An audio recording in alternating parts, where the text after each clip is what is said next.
The heavens. How does the Bible describe God's dwelling? Step 1. Deconstruct the title. The title, The Heavens.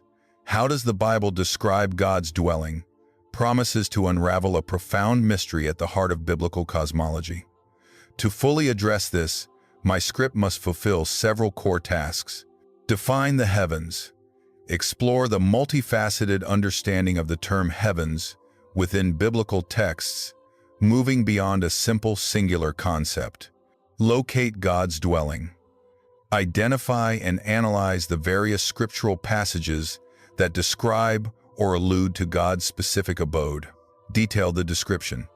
Elaborate on the characteristics, attributes, and implications of God's dwelling as presented in the Bible. This includes its nature, its inhabitants besides God, and its relationship to humanity and the created order.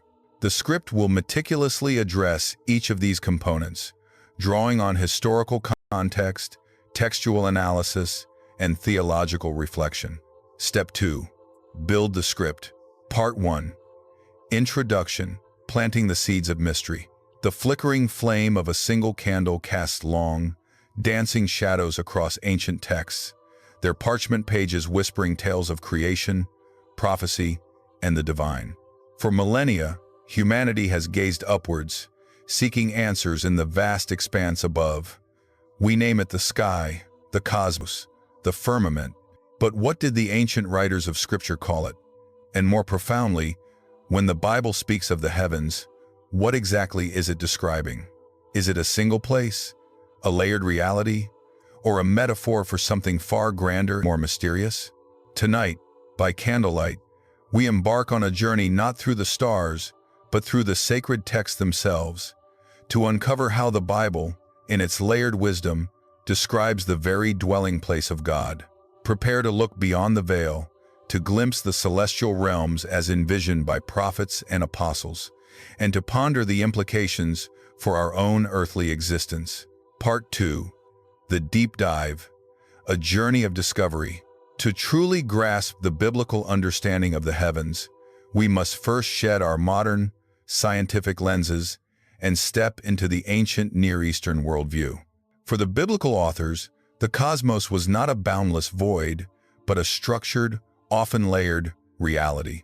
The Hebrew word shamayim, frequently translated as heavens, carries a remarkable breadth of meaning, reflecting this ancient perception. It could refer to the visible sky, where birds fly and clouds gather, what we might call the atmospheric heavens. But it also encompassed something far beyond, the celestial sphere of stars and planets, and ultimately, a transcendent realm, the dwelling place of God Himself. This layered understanding is crucial. It's not simply a progression from lower to higher, but a recognition of distinct domains within a single overarching creation.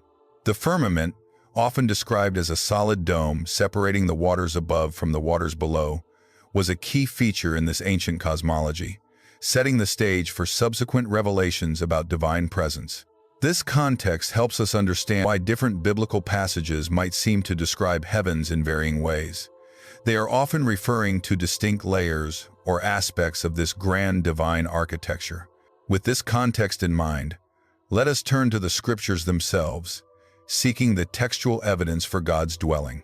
The Bible rarely offers a single, systematic blueprint of the celestial realms. Instead, it provides glimpses, poetic allusions, and profound theological statements. Initially, we encounter the atmospheric heavens, the realm of creation where God's power is evident. The heavens declare the glory of God. The skies proclaim the work of His hands. Psalm 19:1. This is the visible, tangible heaven.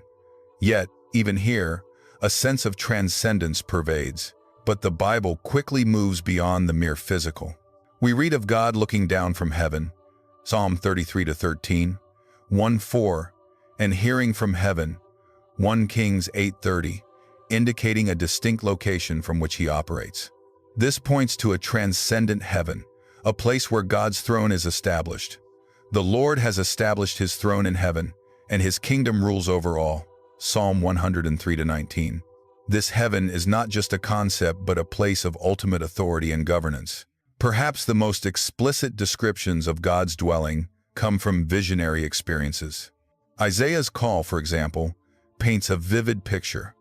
"I saw the Lord sitting upon a throne, high and lifted up, and the train of his robe filled the temple. Above him stood the seraphim, and one called to another and said, 'Holy, holy, holy is the Lord of hosts. The whole earth is full of his glory.'" Isaiah 6:1-3. This is a celestial temple, filled with angelic beings, resonating with divine praise.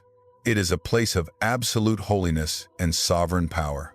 Similarly, the Apostle Paul speaks of being caught up to the third heaven, 2 Corinthians 12:2-4, implying multiple heavens, with the third heaven being equated with paradise, a place of unspeakable revelations. While Paul offers no detailed architectural drawing, his experience testifies to a tangible, yet transcendent realm distinct from the earthly. In the book of Revelation, John's visions provide the most extensive and symbolic portrayal of God's dwelling. He sees a throne in heaven and one seated on the throne, Revelation 4:2, surrounded by 24 elders, 4 living creatures, and countless angels offering worship. This heavenly throne room is a vibrant, dynamic center of cosmic worship, judgment, and redemption. It's a place of brilliant light, precious stones, and an eternal river, signifying life and purity. This imagery, though highly symbolic, points to a reality of profound beauty, order, and perpetual praise, where God's presence is both absolute and glorious. The biblical descriptions of God's dwelling are far more than mere geographical coordinates. They carry profound theological weight. Firstly, they emphasize God's transcendence and immanence. While God dwells in a distinct heaven, he is not confined by it. His presence also pervades the earth. The heavens signify his majesty, his ultimate otherness, and his unapproachable holiness, yet his gaze and his spirit reach down to humanity. Secondly, God's dwelling is the center of cosmic order and justice. The heavenly throne is where decrees are made, where judgment is rendered, and from where creation itself is governed. It is the locus of divine will, ensuring that ultimately God's purposes will prevail across all realms. Thirdly, the heavens represent a perfected reality. Unlike the fallen, suffering earth, the biblical heaven is consistently portrayed as a place of unblemished holiness, peace, and eternal worship. It is a realm untouched by sin, a pristine sanctuary reflecting God's perfect nature. This vision offers hope for a future restoration and a promise of eternal fellowship with God in a perfected state. It's the ultimate destination, the telos of salvation. Finally, the descriptions of God's dwelling illuminate the nature of worship. The heavenly throne room is a scene of ceaseless adoration. Angels, elders, and heavenly beings continually offer praise, setting a divine precedent for how humanity should approach and worship its Creator. It is a glimpse into the ideal state of communion, where all creation rightly acknowledges the glory of its Maker. While the core concept of God dwelling in heaven is universally accepted within biblical traditions, the precise interpretation of its nature has sparked various discussions. Is heaven a physical place, albeit a spiritual one, or is it primarily a metaphorical representation of God's sovereign presence? Some ancient and modern theologians tend towards a more literal interpretation, viewing the heavens as a specific, albeit spiritual, location, much like a tangible city or kingdom described in Revelation. They argue that if human bodies are resurrected, then a physical, yet glorified, dwelling place for God and his redeemed must also exist. Others lean towards a more symbolic interpretation, suggesting that while God is real and present, the descriptions of thrones, rivers, and precious stones are anthropomorphic or metaphorical ways of conveying concepts beyond human comprehension. They emphasize God's omnipresence, arguing that while there is a unique locus of his glory, he is not bound by space as humans understand it. Furthermore, the concept of multiple heavens, for example, third heaven, has led to differing models of the celestial hierarchy. Is this a literal stacking of realms, or a poetic way of expressing increasing proximity to God's presence. While the Bible speaks of these layers, it doesn't offer a definitive cosmological map, leaving room for theological contemplation rather than rigid scientific definition. These debates, rather than undermining the truth, serve to deepen our appreciation for the mystery and grandeur of God's invisible realms. Part 3. Conclusion. The Echoes of Eternity. We began by asking how the Bible describes God's dwelling, and through our journey, we have seen that the heavens are not a singular concept but a rich, multi-layered tapestry woven through the biblical narrative. From the visible expanse declaring His glory to the transcendent throne room of celestial worship, the Scriptures reveal a divine abode of unimaginable holiness, authority, and beauty. It is a place where creation originates, where justice presides, and where the ultimate perfection of God's nature is eternally manifested. Yet, as the candle flickers low, a deeper question remains. How does this understanding of God's heavens resonate with our earthly lives?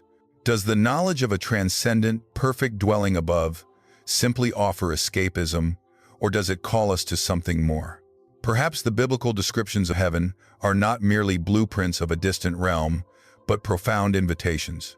Invitations to aspire to holiness, to participate in the ceaseless worship of the Creator, and to live with an eternal perspective, knowing that our ultimate home, our final dwelling, is with the God who established His throne in the heavens and whose kingdom rules over all. What echoes of eternity do these ancient words stir within your soul tonight? The heavens. How does the